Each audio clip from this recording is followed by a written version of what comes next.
Today's episode of the Counselling Tutor Podcast is sponsored by Web Healer. You're a counsellor in private practice and you need a website, or you've got an existing website which you need help with.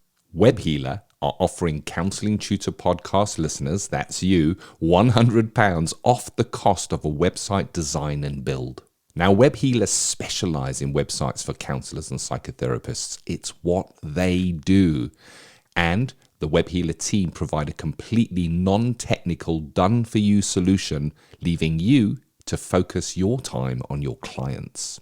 Operating for 20 years, Web Healer are a trusted resource amongst counsellors when it comes to getting your practice online. So get the package details and claim your £100 off coupon for your new website by going to counsellingtutor.com/website. That's counsellingtutor.com/website. Hello and welcome to episode 347 of the Counselling Tutor Podcast. I'm Rory and my guest today is author and therapist Aisha Gordon-Hiles, who brings a wealth of knowledge to the profession, holding a BSc in Psychology and Counselling, an MSc in Therapeutic Counselling, and postgraduate diplomas in Child and Adolescent School Counselling and Sensory-Motory Psychotherapy. Today we're diving into a subject that often dares not speak its name in counselling circles. Yes, I'm talking about money. Aisha has recorded a lecture for the Counsellors CPD Library titled Financial Resilience for Counsellors, and in this conversation she'll be unpacking why financial well-being is not just about survival but about supporting ethical, sustainable practice in our profession. So with that said, let's roll the intro. Welcome to the Counselling Tutor Podcast, the must-listen-to podcast for counsellors, psychotherapists, and counselling students. Here are your hosts, Rory Oakes and Ken Kelly. Hello and welcome to episode 347 of the Counselling Tutor Podcast, where Rory Oakes and myself, Ken Kelly, are diving into three topics today, starting with the ethical sustainable practice, where we're speaking about why autism-informed therapy matters. And we will be passing over as a special to our roving reporter, Paul, who's going to explain how that looks in practice for him.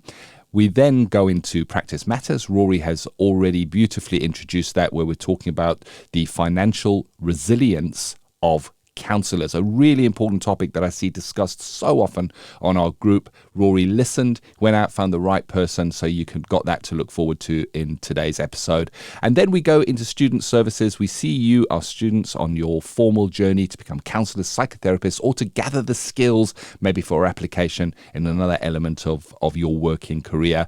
And today we're going to be speaking about another evergreen topic, but specifically comes up at this time of year as we kind of going into the new academic year, and it's why counselling trainees doubt themselves. I'm looking forward to that, Rory, because I know I doubted myself and still do at times. So let's kick us off, episode 347, starting with that ethical sustainable practice. Why autism-informed therapy matters, Rory. So Rory, the question to you is, why does autism-informed therapy actually matter? Well, I mean, I think, and I know that as therapists, you and I both know this, Ken, we're there to serve, and we're there to serve the general public.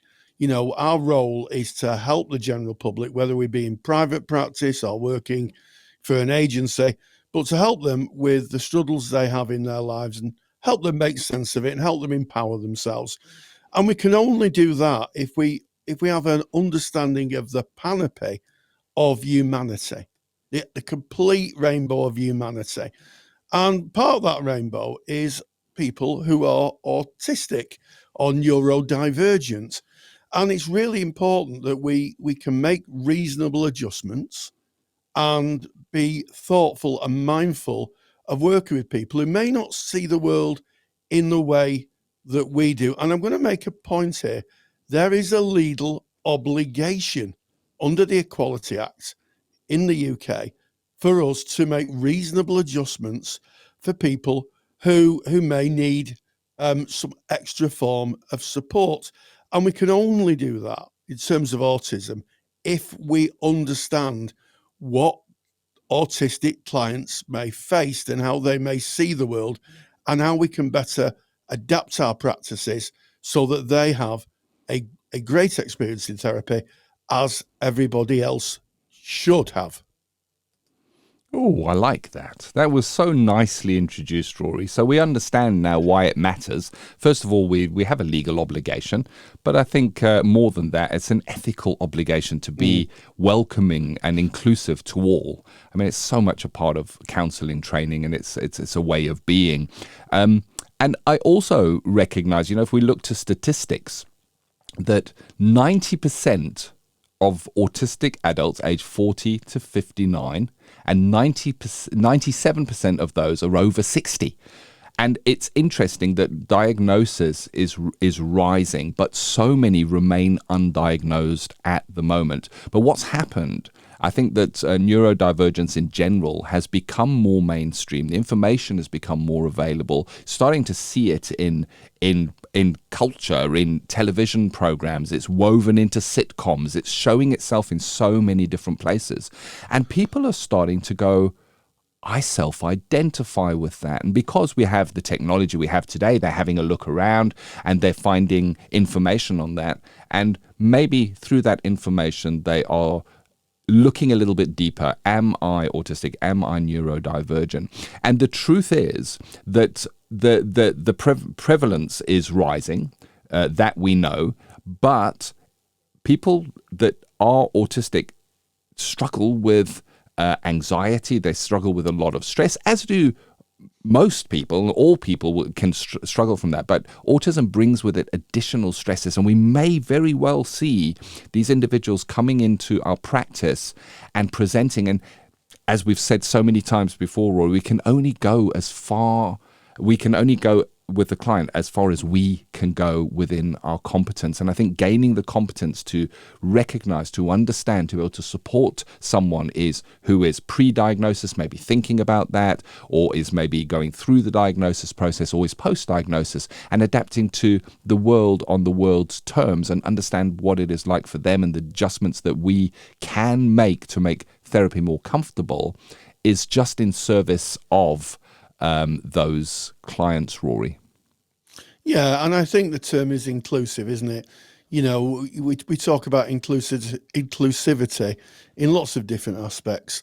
So things like, maybe wheelchair access, or being thoughtful about sexuality and gender and race and culture. And we should think of autism in the same terms. I think we should say here the mantra that once you met one autistic person, you met one autistic person. But we're all different. But just having some understanding of how autism presents and the challenges that an autistic person might face, certainly when in therapy, can make such a difference in a life. And isn't that what we're all about? Making a difference in somebody's life.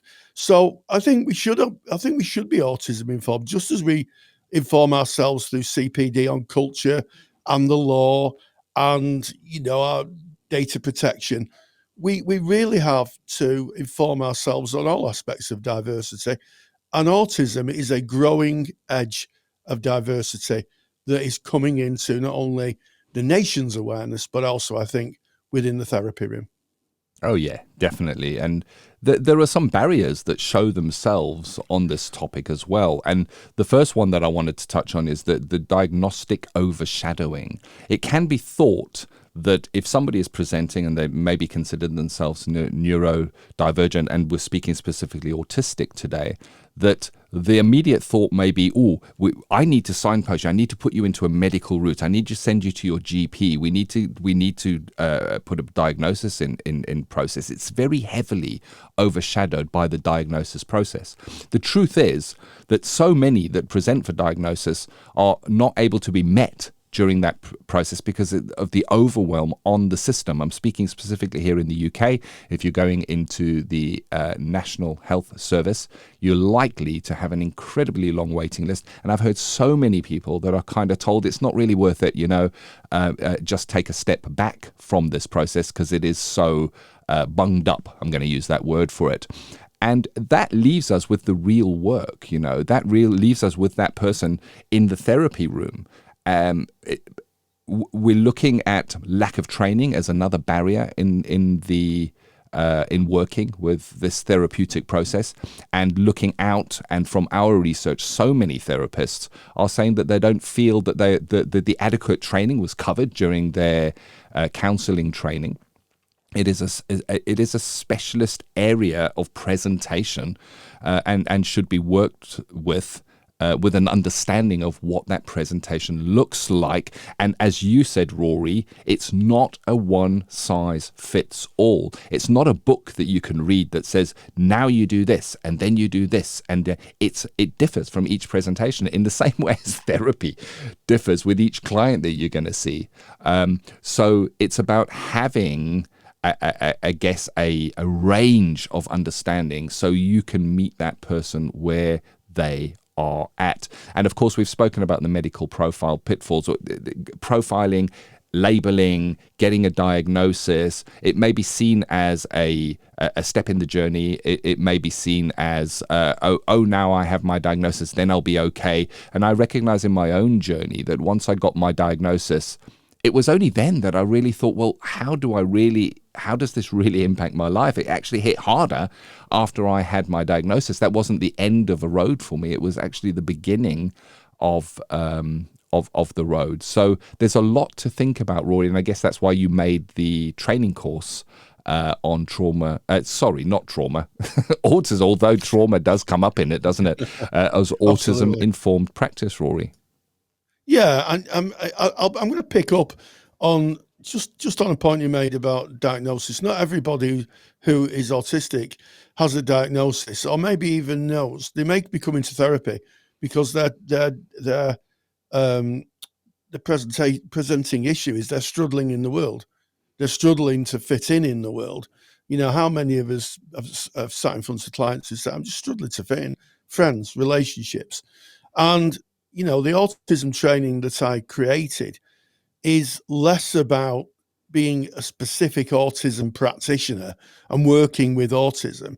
It's an awareness piece of work, allowing you to, once you've taken the course, allowing you to be able to think slightly differently, to be able to see maybe different aspects of clients and be able to meet them where they're at. And I'll give you a little example of that. You may have a client who's sitting in the room and you've got a clock and it ticks, most clocks tick, and you might notice they're getting very agitated about that. That is because for a lot of autistic people, a ticking clock is so loud that it's as loud as the person speaking. And if you don't have an awareness of what might be disturbing the client when you're together, then, well, a couple of things are going to happen. The first thing is you're not going to get any longevity in therapy. The client's just going to go and not come back. And secondly, from the client's point of view, they're not going to be served. So this isn't about diagnosing or, being an expert on autism. It's being able to pick up those cues, understand what your responsibilities are, and build a more inclusive practice. It's as simple as that. Just be more inclusive. And it's very possible if you're listening to this and you're in practice, you may very well be working with an autistic client. They might not know they're autistic and you might not know they're autistic. But I guarantee you, if you do the training, you may have a better understanding of where the client's struggling and how you can be more present for them. And that's why I built the training. Very passionate about it, being a neurodivergent person myself, Ken. Yeah, and I think that's important. And I know when we started building this training, we went out to over 50,000 people in our Facebook group. And if you're not a member of that, jump on Facebook, search for Counselling Tutor, knock on the door, we'll let you in. And we were asking what was important within that group. And one of the things that came back incredibly strongly, if you remember, Rory, was the fact that what the people were not looking for was a academic textbook version of a course. They wanted to know that there was some involvement by autistic individuals in the process or delivery, because that is just so important, because it creates that real passion. And certainly when we opened the Autism-Informed practice training course, Rory, we had many counsellors who said, I am autistic, coming on that course in the beginning. That was the bulk of the students that took that course in the beginning, because those people know how important it is, because they live that life. And now, of course, we're many months, almost a year into the maturation of that training course. And now we're seeing, of course, people from all walks of life taking that course, because they see the importance of serving this area that is just growing and showing itself more. And the training course that you speak about, Rory, is the Autism-Informed practice course by Counselling Tutor. It's an incredible course. It is incredibly detailed. You are peer supported throughout. You are tutor led. There is also self-directed learning, and everything can be done online to get your certificate in that. And if you're interested, go to counsellingtutor.com and click on our products. You'll find it there. But I think, Rory, this is a great opportunity now to turn to our roving reporter, Paul Cullen, who's going to kind of breathe a little bit of life into this, Rory. Yes, Paul Cullen, for those of you who are in our Facebook group, Counselling Tutor in Facebook, will know Paul Cullen. He knows he doesn't need any introduction. He's one of our tutors. He teaches on the Autism-Informed practice course. He's a supervisor, and he's our neurodiversity and supervision correspondent. And I caught up with him, and he's talking about his own experience, his own lived experience, and that of his family, of neurodiversity, of autism, and how it affects day-to-day life. It's a very, very interesting conversation. Hi, Paul. Good to have you on board as our neurodivergence and supervision correspondents. And as Ken and myself have been kind of alluding to, we were talking about why autism-informed therapy matters. And I guess I wonder what your views are on, why being autism-informed is helpful for those who are autistic. I think being autism-informed, when people are seeking therapy, they're wanting someone who has an understanding of what their needs might be. When you've got someone who's coming for therapy who is neurodivergent, who is autistic, having someone there who is able to sort of like accept you and see you as you are. We're talking about people within the autistic community and that who often feel unseen, unheard, not understood. So I think it's so important that as therapists and that we have an understanding of some of the challenges that autistic individuals face on a daily basis. Now, I know that you have personal experience of this, and that one of the reasons you're so attracted to teaching on our courses was because of your own experience. What challenges do those nearest and dearest to you have when it comes to maybe negotiating a neurotypical world? Well, both my wife and daughter are autistic, and watching my daughter kind of grow and develop and face some of those challenges in a neurotypical world has been, quite difficult at times, because of my wife's lived experience and that, because of my understanding some of my training, my own sort of lived experience with neurodiversity, we've been able to support her. But at times it can be really challenging when she's finding herself in situations which she finds overwhelming, trying to navigate just some of the social constructs where there's expectations she feels are put upon her to behave in a certain way. Has proven at times to be, quite a difficulty for my daughter.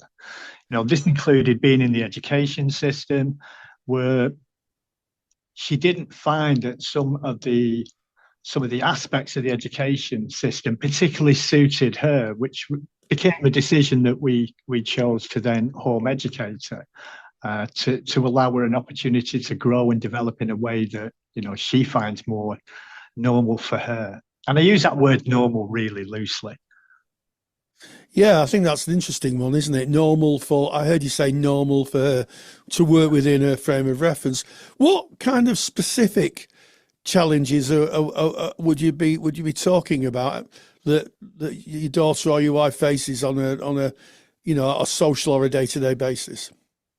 Well, sometimes it can be just some of the communication skills. So, thinking about the use of language, thinking about some of the non-verbal cues that people might use. And sometimes it can be, external kind of stimulus, being in a busy town centre or in a busy shop, some of that noise and some of the lights can be really quite bright, really quite overwhelming.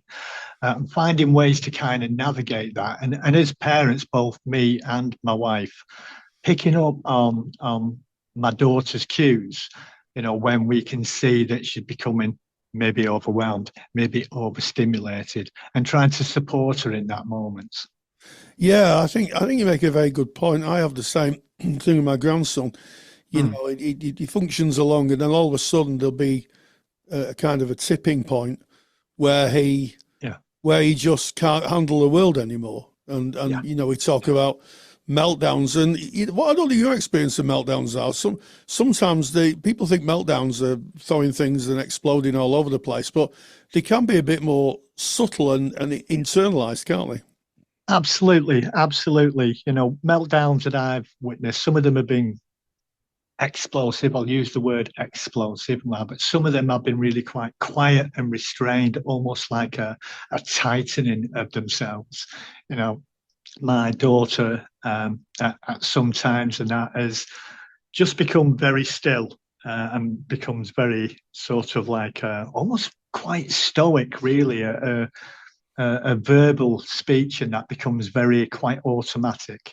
And then other times and that, like I've mentioned, and that it's become quite big and exaggerated.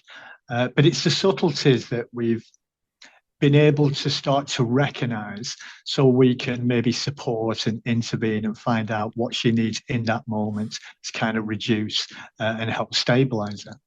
Yeah, I think it's interesting. I pick up on the fact you've had to home educate your daughter because school. I'm guessing school wasn't a good fit for her. To a certain extent, it was okay, but because of the and again, I kind of go back to my experiences of being in school, and that it's a tricky kind of environment to navigate for anyone, neurodiverse or neurotypical. For my daughter, and it just became a little bit too overwhelming during lockdown. So that was our first experience of homeschooling, and it was for the rest of the nation. And what we found was she really kind of blossomed academically. And, she really was able to kind of hone and focus on subjects that she found particularly interesting. And we could build and develop on that in different ways. We could go out to places, we could explore places, rather than it just being in just a purely classroom environment. And that's something that she's, really kind of embraced. And again, within the sort of like home education community and that, we've met a number of other people who are also neurodiverse. So it's almost like creating a tribe of, people who are, maybe experience similar things to me. And that's so important for people in any kind of situation, that to have that sense of identification. It's not just me. I'm not just different. Yeah, and I think that's the same in therapy, isn't it? The idea that someone sees you for who you are, and understands that the way that one navigates the world, or the way an autistic person navigates the world, is very different to someone who's neurotypical.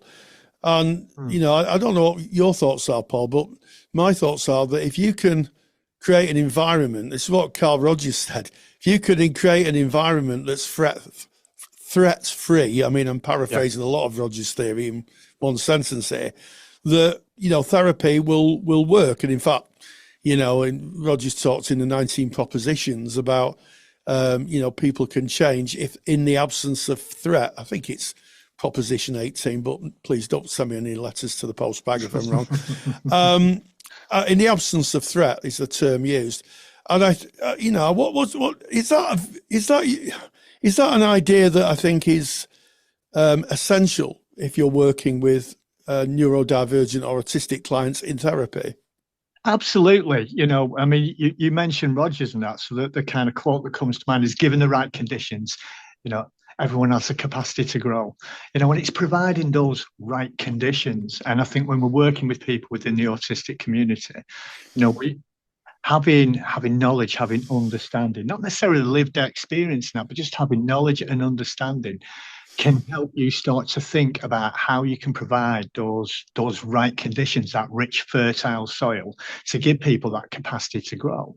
And some of that is about asking that question, isn't it? What do you need in this moment? What is going to make this environment and this therapy room, this therapeutic space, a rich, fertile environment for you to grow? Rather than just making assumptions, because we can learn a lot. But we don't want to just make assumptions, because everyone's an individual. Every autistic individual is an individual. You've said it many a time, and that when you've met one autistic person, you have met one autistic person. It's one of my favourite quotes of yours. Yeah. I don't think it's mine. I think I might have borrowed it off someone else. But it's a very true quote. And I also think that sometimes I think as therapists we can anticipate what the environment may be, such as not having clocks that don't tick. Yeah. Maybe thinking about blinds, having blinds up to stop the light coming in. Can you think of anything else we may be able to anticipate for our neurodivergent clients that we can have just ready for them, instead of just having to ask and then get it in the next session? Well, I guess when we're thinking about, in face-to-face work, it might be having a range of objects and that, fidget toys. And I'm not just talking about the fidget toys you can get. Sometimes it can be soft, pliable. I have a number of fidget toys that I like to use, and that some of them are quite soft and squishy, and that some of them are stretchy, some of them are quite metallic and clacky and clicky. Having them nearby at hand that a person can then choose to kind of opt in and take them. I guess I'm thinking about cushionings and that, and materials and that, different kinds of cushions, maybe fleeces. Weighted blankets can be a really good one. I know a number of adults and that do like to have a weighted blanket. Young people also like to have a weighted blanket as well, because it gives a sense of being held. It gives a sense of comfort and security. If we're thinking about working online, thinking about obviously our audio settings, our lighting, does a person necessarily want to see themselves? And that, do we invite them to maybe turn off their self-view? Or do we just invite them to turn their camera off so they don't feel maybe as scrutinized? So I guess there's a number of different adjustments, and that's what we're talking about here, aren't we? We're talking about making reasonable adjustments. Yeah, and that's something that is covered in the course, how to make reasonable adjustments under the UK Equality Act. And also I think that, something we could just touch on as we kind of come to the end of our time together, Paul, is therapy times, therapy clocks. Everybody's taught in college it's a 50-minute hour, which is always a bit of a strange thing, 50-minute hour. But for some neurodivergent people, we may have to be creative around time and contract around it. I don't know your experience of that is. Well, it's something. So within my contract, I do have something that states about reasonable adjustments. What kind of reasonable adjustments would be helpful for you? And I mentioned some of them that we could have, and one of them is adjusting the times. So it might be about having shorter times for people who maybe can't focus for a full hour, and that, or it might be having extended times. It might be including a movement break in that. So why don't we break for 5 minutes so you can get up, move around a little bit, and that. So, and not everyone can make, obviously we all have busy clinical practices and that. So it's looking at where you can best offer that. But I think having potentially longer sessions, potentially shorter sessions, and just having that flexibility. So it might be within a practice, saying, well, I have one afternoon where I can be a little bit more flexible with that time. And then, like I said, contracting around that. Because again, that contract, it's a growing, changing document, and that's not something that's fixed in stone. But it starts with asking the question, what do you need here? Absolutely. And I can think of no better way to end our time together, Paul, than focusing on that time element. So, Paul Cullen, thank you so much for joining us. And back to you, Ken. Massive thank you to Paul. You're going to definitely be hearing more of him.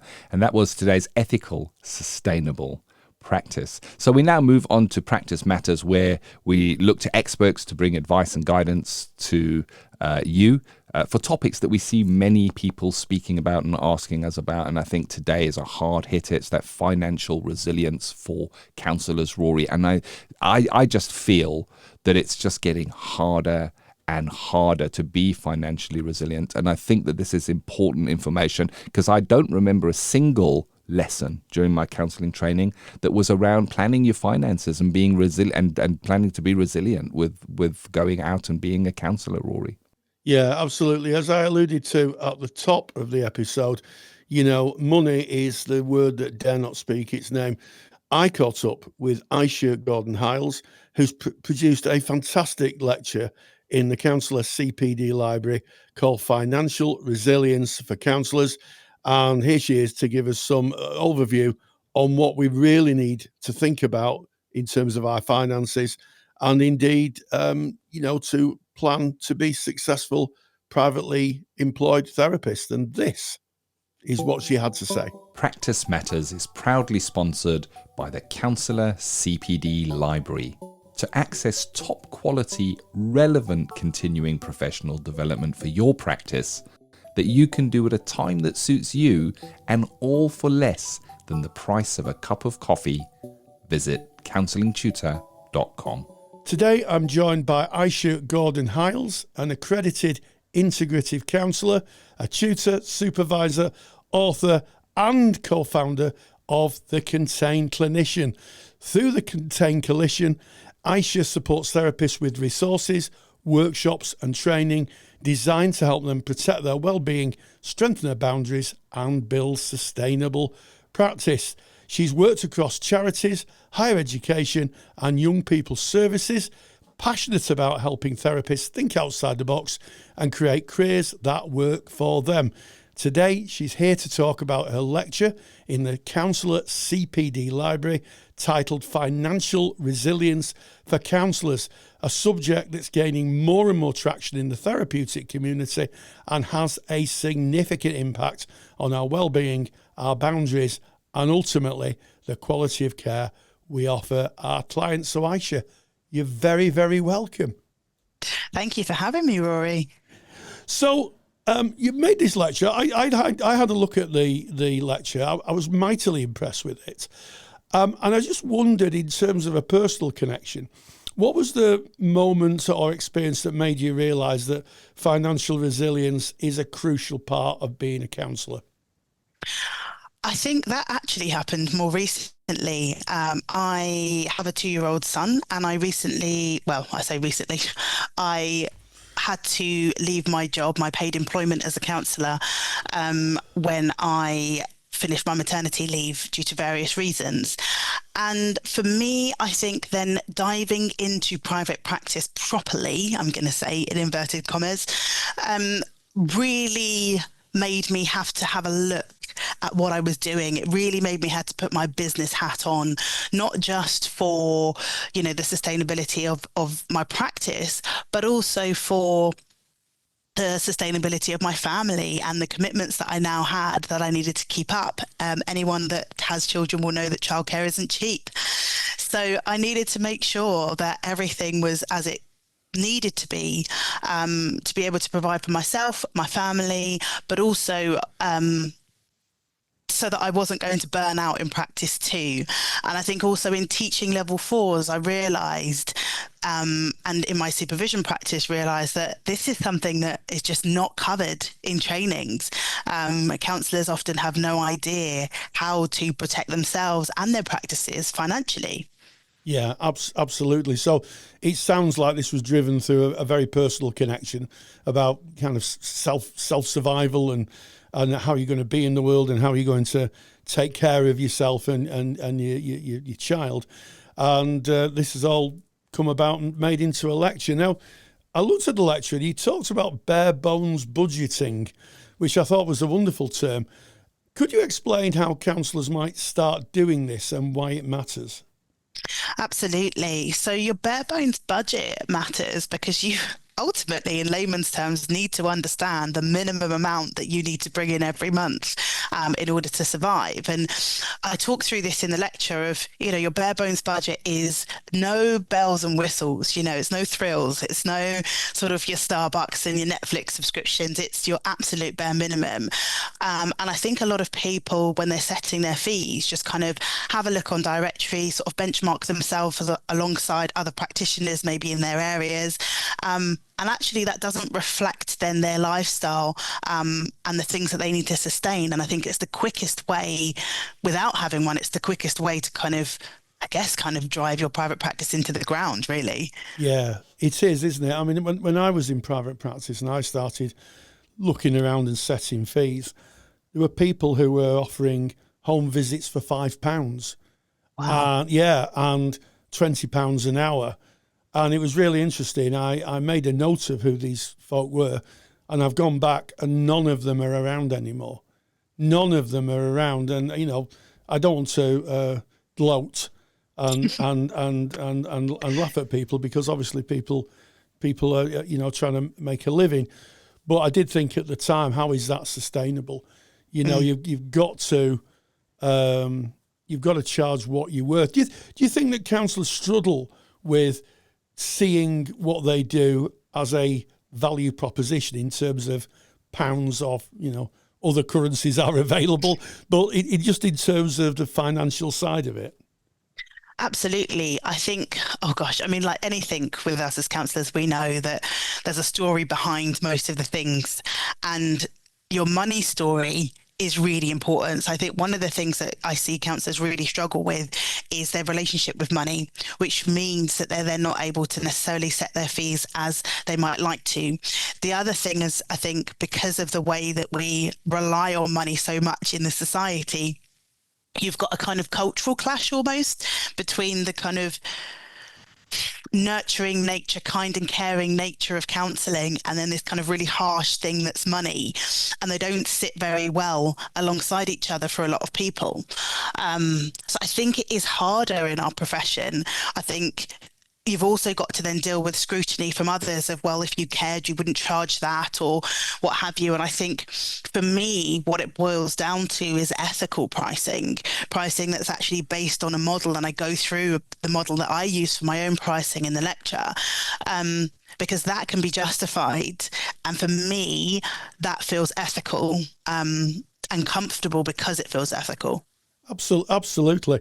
And it's interesting. It does seem to be counsellors that really struggle with it. I'm off to see my dentist tomorrow, and my dentist, who drives a very nice Mercedes and who lives in a very nice leafy part of Manchester, doesn't seem to struggle with the fees that they charge me for having a look in my mouth, oohing and ahhing and going, ooh, and taking deep breaths. And then I go out into the reception and they present me with I won't say it's an eye-watering bill, but it's a fair bill for their services. But I don't think that other professions have the same struggle as counsellors. It seems very, very, we're very much set apart when it comes to valuing ourselves. Absolutely. And I think, again, counselling trainings are great, but I wonder if there's something about trainings and how we are so reflexive, but also self-critical. We kind of go into these trainings and we tear ourselves down. Everything that we once knew up until the point of starting gets analysed under a microscope. And I think money also comes into that too. There's a lot of counsellors that come out of training feeling really unconfident. Their self-esteem is oftentimes ripped apart, and some people are able to kind of build that back up through personal therapy during their training. But I work with a number of people who haven't been able to do that, and I think part of that then also feeds into whether they even go into private practice, but then again what they set for their fees. Oftentimes I find with my supervisees, there's a little voice in their head that's saying, well, you can't charge that, or that's too expensive, or you should be charging the bare minimum. And the problem with that is, one, as I said before, is it ethical to do that? For a number of reasons. You know, it's not just about being accessible for all. As a counsellor, you need to be able to provide the service that you're giving. And so if you take everybody at a really low cost, then you burn out. What then happens to your clients? Equally speaking, I don't think that it's particularly ethical to come straight out of training and be charging a top rate. I think your fees need to reflect where you are, but they also need to reflect your lifestyle. I think that's a very good point. If you're coming out of training, you are just on the beginning of your practice journey, and as we both know, that journey is never ending. There's no destination to it. Mm-hmm. You continue until eventually you retire out of practice. And even then, if you're not practicing, I'll speak for myself. I've now retired from active practice, but the journey still continues. And, you value yourself on what you can bring. Do you think that therapists struggle with marketing themselves and being able to paint the value of what they offer and the change they bring? Absolutely.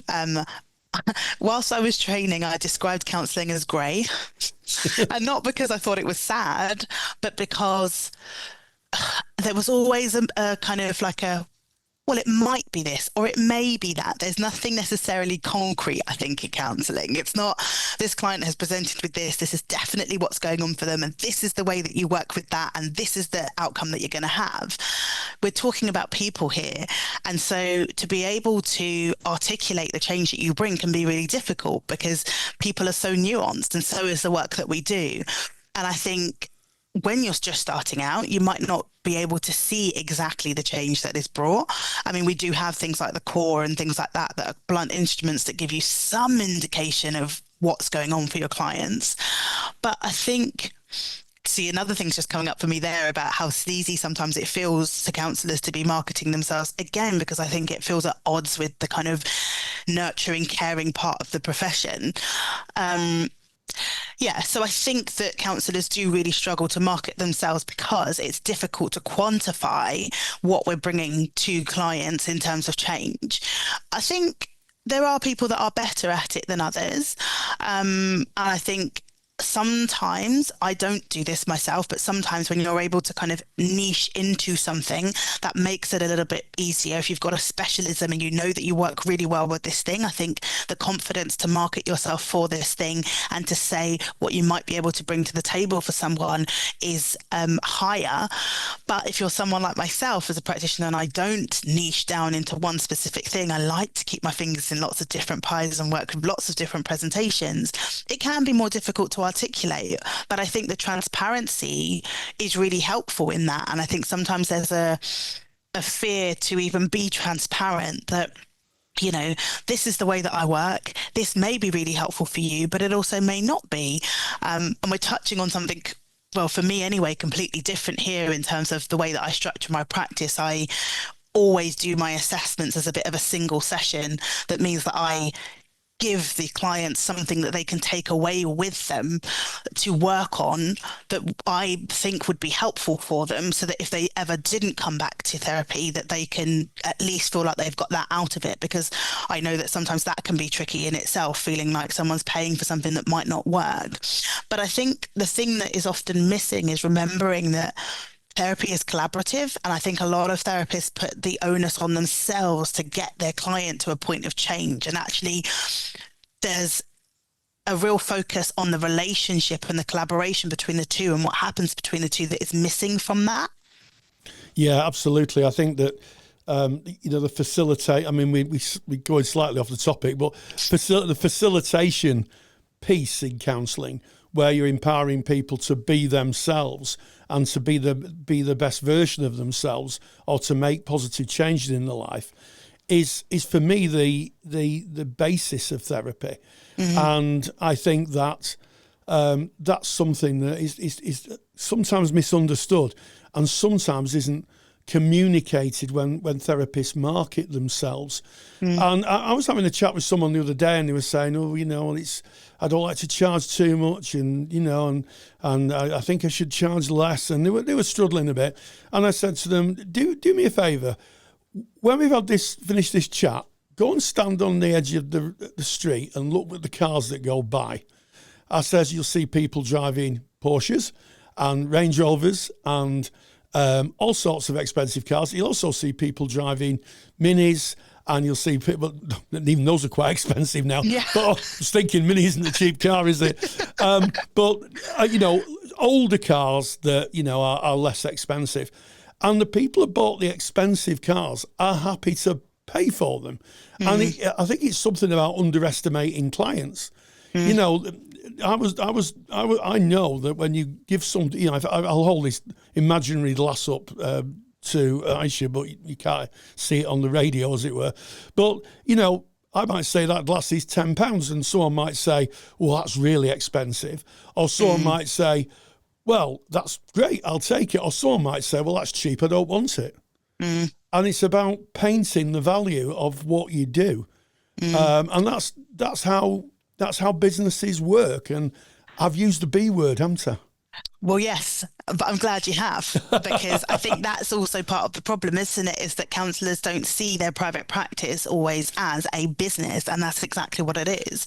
And just going back to that conversation that you were having there, for me, it's okay to lower your rates or offer a reduce or a concession. But again, you need to have a structure and a plan around that, because there's no point offering everything out as a concession and then realizing at the end of the month that you can't pay your bills. Yeah. So it's, for myself, I have a select number of slots that are offered out as a concession, and that is calculated that I can afford to do that. And I've also done things with clients where I've said, "Okay, you're struggling financially. Let's have a talk about that. Actually, for a 6-month period, I can afford to lower the rates to this for this amount of time." I've had supervisees recently come on board and say very transparently to me, "This fee is a little bit much. What will you be able to reduce it for me?" And I say very transparently, "Let me go away, look at the numbers, and I'll come back to you." And that's exactly what I do. Yeah. And I think it's just being really considered about it and evidence-based, and not just going, "Well, I just need to be able to be affordable to everybody." Because also what happens is that you will end up attracting likely a more complex caseload from that. So then that also changes how many sessions and how many clients you'll be able to see, which is going to impact your financial resilience of your business. Yeah. Yeah. And also, I think I read some research somewhere, which I can't remember off the top of my head, but if you offer very, very low cost or free therapy, people might not perceive it as valuable and may not continue with it. I think that if you're paying for something, then if you're getting value, you're more likely to continue. And there might be people who are throwing their arms up in horror at me saying that, but that's the way the world works. That when people buy something and they perceive value, then they're more likely to continue with it. I'll give you an example. I have my car serviced at the main dealer. They charge a little bit more, but I'm happy to go to a main dealer because in my mind, my car is being looked after perhaps better than Joe down the road or Joanne or whoever it is who may not understand the complexities of my vehicle. So I'm happy to pay a premium just to have my vehicle. And the thing is, I go back regularly. It goes every year. And the thing that was coming up for me as you were talking about that is there's probably people thinking about inclusivity, different intersectionalities, etc. here. And what I want to say, I guess, that has come up for me in response to that imaginary person who said something just now is that I think it's also okay to structure your business in a way that allows you to offer the lowest rate that you'd like to offer. But again, it's about thinking about your practice as a business and structuring it in a way that allows you to afford to be able to do that. And I think that's where people often go wrong, or counsellors often go wrong, because they do what feels like the nice thing to do. And as we're taught to, I guess, put your clients first, but not to a detriment to yourself in this instance. Yeah, absolutely. Now, you talk in the lecture about future-proofing practice, and you talk about things like saving buffers, pensions, emergency funds. Could be overwhelming for someone listening to that. It's far too complicated for me. So where's the best place to start? Honestly, start with where you are. So I will give an example of my own, because I think that will be quite helpful. I didn't start paying into my pension until this tax year just gone, because at that point I felt like I was in a position to be able to do so. The year before is when I started to create my emergency fund again. Again, this is based off me coming off maternity leave and starting afresh with my private practice. You're going to need to take some time to allow your practice to make you some money first before you can do all of these things, unless you've got a luxury of being able to start with a bit of a buffer. I was very fortunate that I was able to start my practice this time with a bit of a buffer. So if you can afford yourself the time to do that, start with a bit of a buffer first. But if you listen to the lecture, think about all of the options that I've given you and think which one fits closest to where I am at now. Which one am I able to do? You don't have to do them all at once. I haven't done them all at once. And I wouldn't recommend anybody doing them all at once unless you were at a point where your practice was able to sustain that financially. One foot in front of the other at all times. And maybe that's just because that's how I've been living my life for the last 2 years with having a baby.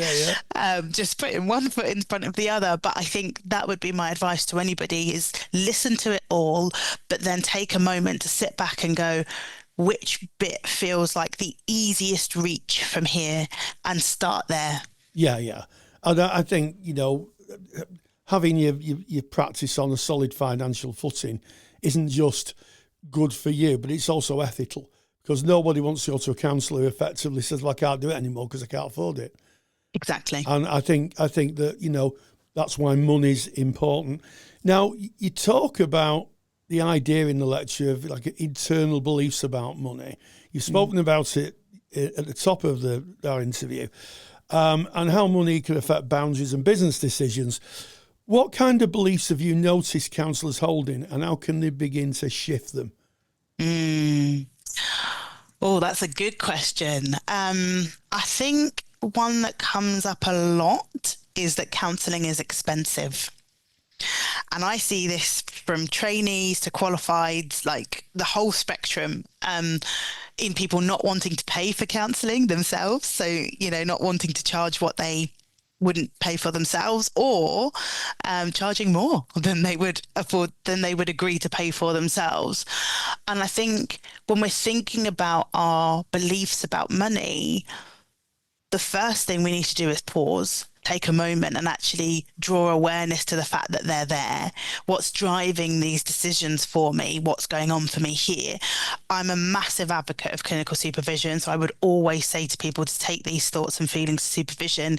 Another thing I find with my supervisees is a lot of them struggle with raising their fees as well when it comes time to raise them, or if they need to raise them because of financial difficulty.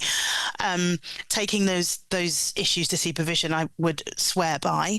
And then I think, like we would with our clients, well, depending on what modality you're trained in, but like I would do with my clients, is I would work backwards. Okay, well, where does that come from? And I would think of it a little bit, for those of you who have been introduced to supervision models in your training, the seven-eyed model of supervision, I would definitely think about here as all of the different contextual factors that are feeding into this belief that you have about money, whether that be societal context, whether that be family context, whether that be the relationship you have with your own therapist or have had with your therapist. Think about all of the different things that have fed into this. And then I might even suggest to be a little bit CBT about it and maybe challenge those beliefs a little bit, take those thoughts to court, see whether there's actually any value in them and whether they're holding you back or not. The other thing I think that I would also suggest to people is when you're starting your practice, again, thinking of it like a business, write yourself a vision and a mission statement, and then ask yourself whether those decisions that you're making about with regards to money align with that vision and that mission. And when you come up with things in your practice about money that maybe a client doesn't pay or can't pay or what have you, go back to that vision and that mission and say, does this sit and align, the decision that I want to make here sit and align with what I set initially? And I will caveat that by saying that your vision and mission can change for your business. That's absolutely fine. Visions and missions should always be looked at and revised or just have a look at them to see if you're on the right track. I mean, I did see someone in our Facebook group who said that they were going into private practice, but they're afraid of being a capitalist because because they were charging a fee. And I think that just because you're self-employed and you're in your private practice and you're making your own money, it doesn't make you someone who wears a top hat and smokes a cigar and wears spats and what we might describe as the unacceptable face of capitalism. It means that you are just self-employed. And if you think about, so a friend of mine brought this up the other day, if you think about people's surnames, Baker, Butcher, Wood, they would have all come from the trades that their grandparents did many years ago. And most people were self-employed up to about 200 years ago when we industrialised, certainly the UK. So there's nothing wrong with making money. I mean, I always say that I live in Counselling Towers. Someone actually asked me if I lived in a tower, and they were massively surprised I live in a terraced house. I live in they call them cottages now. The estate agents try to big them up, but it's a terraced house. And, the idea that making money out of self-employment isn't a dirty thing to do. It's a way of sustaining yourself, isn't it? I definitely agree. I think where the issue comes with counselling is because you need, I say this all the time, that it's such a weird profession because you need people to be sad in order to make your money. And I think that's where it becomes a little bit difficult for people, is that the business is making money off the fact that people are struggling in some way, shape or form. But I also would like to say that you can do things, again, thinking about your business structure, you can do things to structure your business in a way that feels more what people would consider to be more considerate of that. So I'm thinking of like applying for grants from like National Lottery, for example, and then you might be able to offer some counselling for free if that's what you want to do. Interestingly, you'd still actually be getting paid for it, but you'll be able to offer the service to people for free. And there are initiatives that you can kind of get involved with to be able to support that too, if that's something that you want to do. Yeah, absolutely. So financial resilience for counsellors is now available in the Counsellor CPD library. And it just remains for me to say, Aisha Gordon-Hiles, thank you so much for joining us. That was today's Practice Matters, an important topic, financial resilience. And we now move straight into our student services. Student Services is sponsored by Counselling Skills Academy. Can't tell you how many times Rory and I have heard counselling students say that learning skills and knowing that they're using them effectively is really, really challenging. The reason for this is because we don't get to see another counsellor using skills in a real live session. In reality, this means that we're asked to learn something that we can never see demonstrated in a real setting, and it's no wonder that many of us are left feeling unsure. If you want to see counselling skills used in real sessions by qualified therapists, so this is real sessions, real presentations, and real use of skills, then go to counsellingskillsacademy.com. There's some free videos on skills, including a full live session that you can have a look at. Gain the competence and the confidence of knowing you're using your counselling skills effectively. Just visit counsellingskillsacademy.com. And today in Student Services, we're going to be speaking about why counselling trainees doubt themselves. Now, Rory, I did some preparation for this. Yesterday, I went into the Facebook group and I started a post with, does anybody else feel like they're winging it sometimes? And I went and had a look at the replies on that post today just to get a feel with, is it just me that feels this, And I recognize when I go back to my student days, I did feel that imposter syndrome, as I guess it may be named, but I felt like everybody else got the picture, and it was just me having to work harder, pedal faster, and any minute now people were going to find out and see through the facade. And of course, what we feel inside and what is true in reality often can be very different. We know that as counsellors and psychotherapists, but it was incredible to see how many weighed in on this topic, with it being important for them and them experiencing it at some level, Rory. Yeah, absolutely. And it's some, I doubted myself all through my training. And in sometimes I catch myself thinking, even 25 years on, I think it's 25 years now, at some point someone's going to knock on the door and catch me out and say, you've been winging it for 25 years, Rory. And I think part of that, it's a human condition. I think that, doubting ourselves is maybe a human condition where it keeps us sharp and makes us check. I know if I drive my car, I'm always thinking, have I put the wing mirrors out? Have I done this? Is the handbrake off? Am I doing this correctly? And I think that is a pretty good mindset to have, because you're checking everything to make sure you're doing it. But I think specifically with counselling trainees, people come into counselling, and I don't think, in all the years I've trained, my observation with me, I don't think that people realise the amount of weight that drops on your shoulders after you walk into a diploma course where you're being taught about ethics, the law, working with clients, use of counselling skills. You're thrown in to some extent at the deep end. The learning curve is, I think, quite intense. It was for me, and I'm sure it is for most students, because you're learning lots of things and making mistakes and then learning from those mistakes as you go. And I think that what happens is that a mindset can settle in where you think, I'm just not doing this properly. And you look at your fellow peer and you think, I'm sure they're better than I am. But the truth of the matter is, Ken, that your fellow peer's probably thinking the same thing. I think deep down, we all tend to have a little bit of insecurity about our skill set.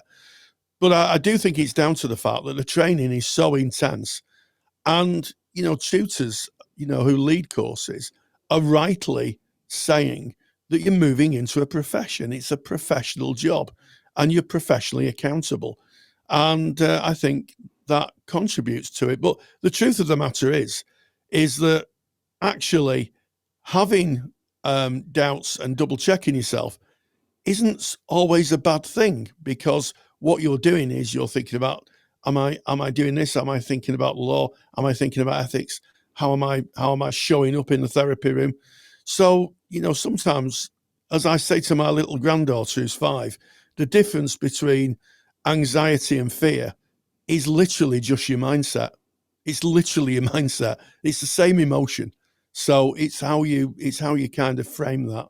And that's the message I'd send out to all you worried trainees out there. Well, think about your mindset.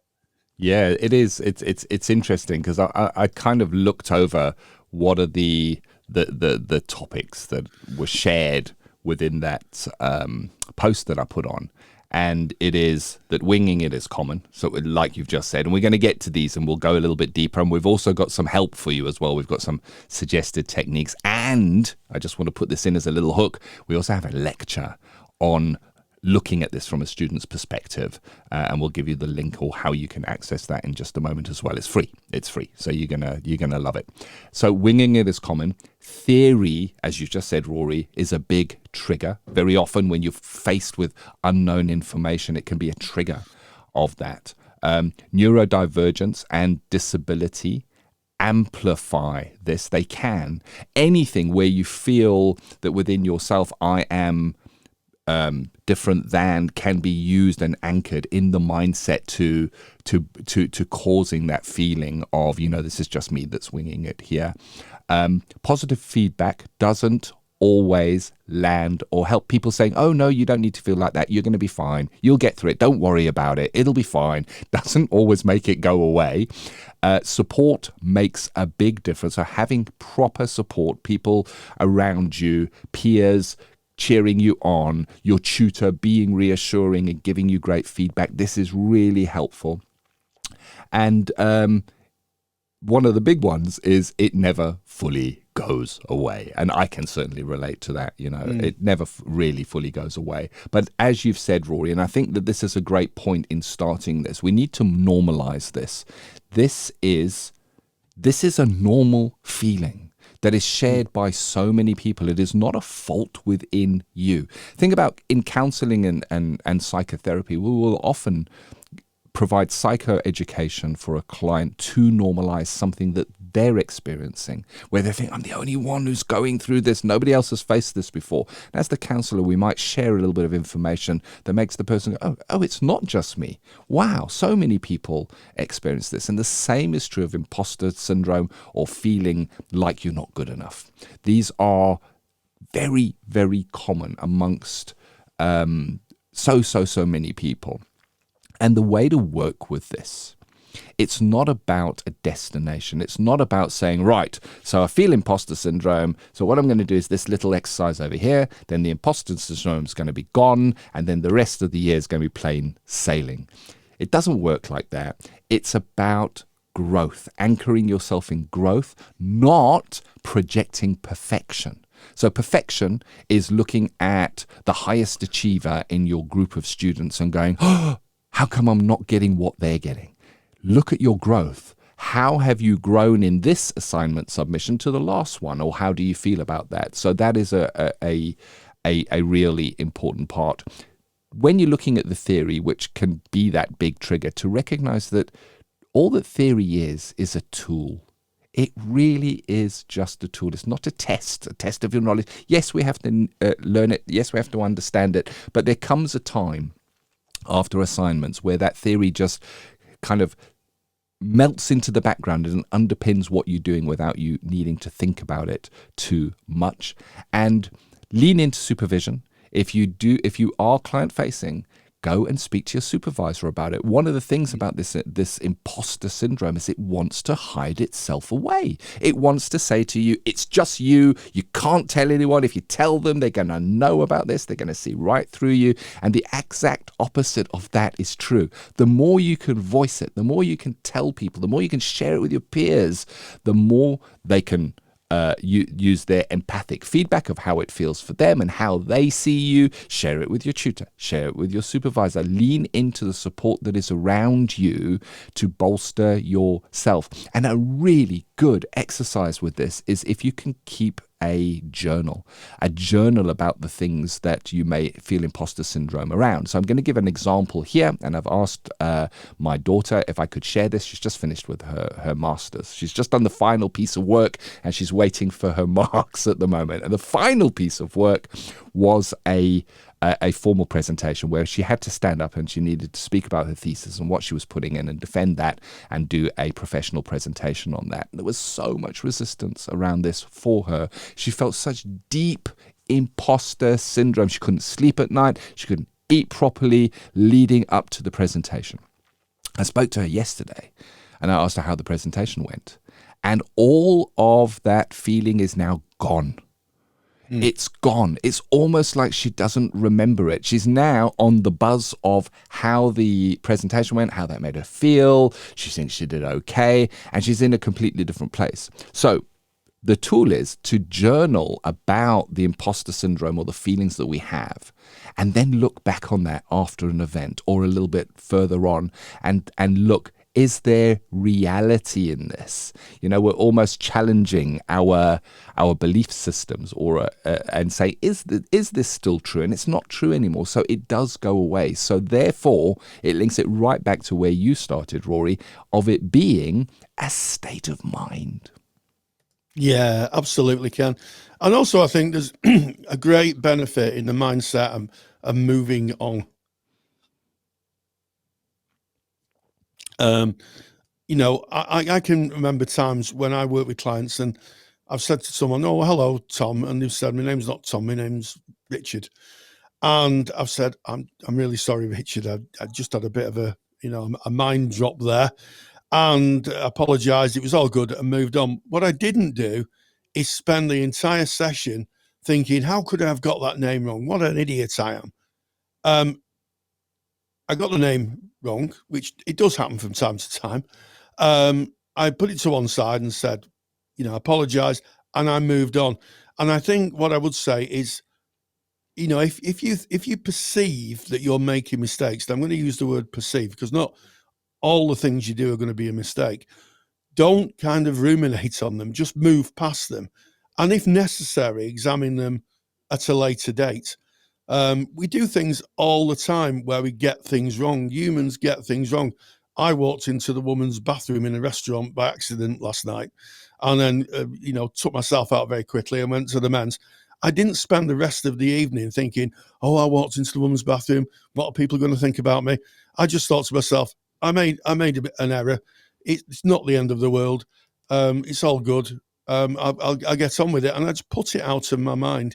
And I think that's a really, really good mindset to have. Of course, some mistakes are disastrous, but generally speaking, a lot of the things that worry trainees, in my experience, are more perceptions than reality. And I think it's a case of, as Ken said, check out with your supervisor, speak to your peers, speak to your tutor, and just try to manage it. It is a big workload. I found some of my essays in the loft the other day as I was putting something away, and it brought back just the workload and all the other stuff that was going on, and I felt a little bit of anxiety come up in me. Over 20 years ago I trained, and then it dissipated. So be kind to yourselves. Just be kind to yourselves, and most of the mistakes you perceive you make, actually just slide past people, and they're not as bad as you think they are. One of the points that I came across when I was researching this is how doubt can deepen your practice. We've spoken before on this podcast about something called the Dunning-Kruger effect. And the Dunning-Kruger effect was some experimentation that was done. I'm not going to go into it in any depth, but basically what they showed is that those that have a lack of understanding of a topic will overestimate their ability to perform within that, and then they usually underperform, but they will overestimate their ability. That is the Dunning-Kruger effect. It's thinking that you're better than you are in a way, but it plays out very sneakily. I just have to put that. Maybe we can put a link to that episode, Rory, because it's an interesting one from the podcast.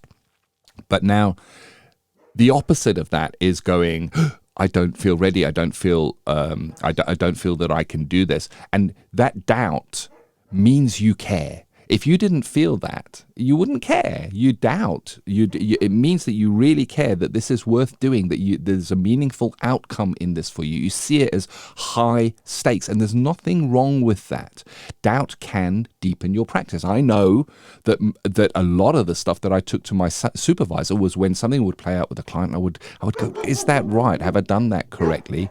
And I would need to take that doubt in to my supervisor. Now, I don't know if you can hear dogs barking in the background, but that's probably because we get some posts. So I apologize for that. That will pass over pretty quickly.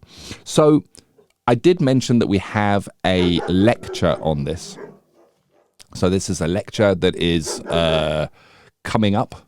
If you're listening to the podcast in real time, then the lecture is going to be tomorrow. It's on the Sunday, the 14th of September, 2025. It's 100% free. It's open to all students of counselling and psychotherapy. You are eligible to come and watch this lecture. You can watch it live with us on Sunday, the 14th.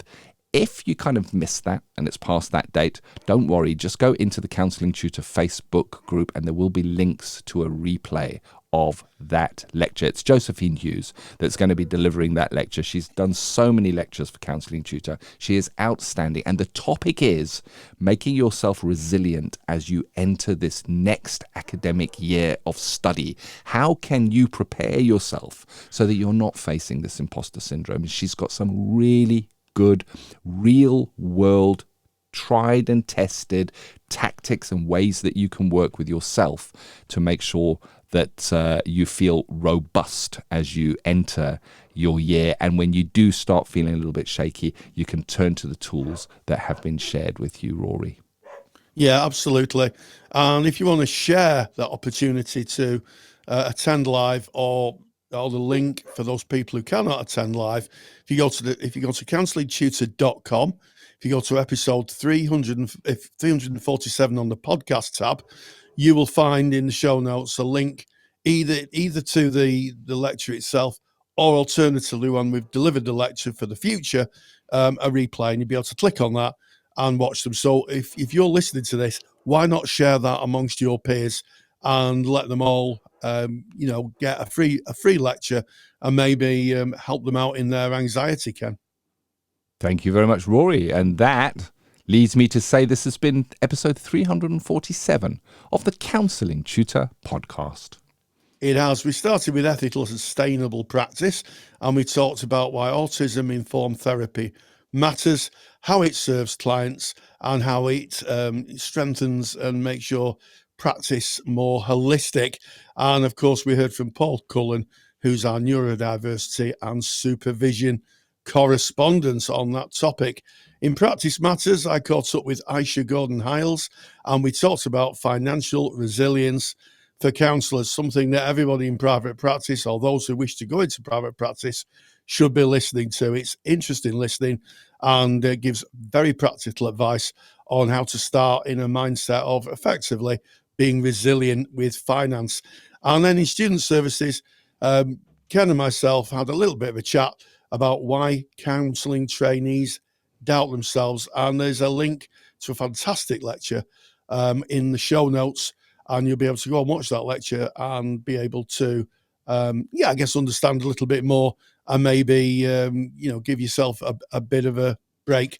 We love to your shares, likes, and subscribes. Thank you so much for that. And as always, and until the next time, stay grounded and stay safe. Take the stress out of your counselling studies and get the support of Rory and I by joining us in the Counselling Study Resource. Counselling Study Resource, or CSR for short, is the world's most comprehensive assignment guidance and study support resource for students just like you of counselling and psychotherapy. See how Counselling Study Resource can help you. Visit counsellingtutor.com. That's counsellingtutor.com. Thank you for listening to the Counselling Tutor Podcast. Find the show notes for this episode by visiting counsellingtutor.com.